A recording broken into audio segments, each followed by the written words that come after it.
تخيلوا أنه 80% من المسلمين ليسوا عرباً.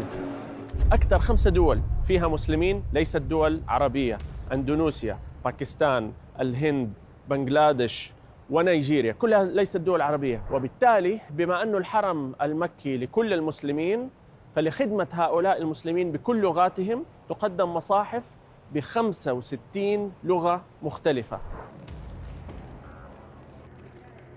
حضرنا خطبة جمعة موضوعها مرة مهم، كانت بتتكلم عن العصبية والعنصرية. طيب تخيلوا لما يكون أغلب اللي موجودين في الحرم ما هم قادرين يفهموا الخطيب إيش بيقول، فقدموا لهم ترجمة فورية للخطبة، بحط سماعات بيشبكوها على الجوال ويقدروا يسمعوا الخطبة بلغتهم. Atau adabul khilaf dengan menyalahi adab atau khilaful adab.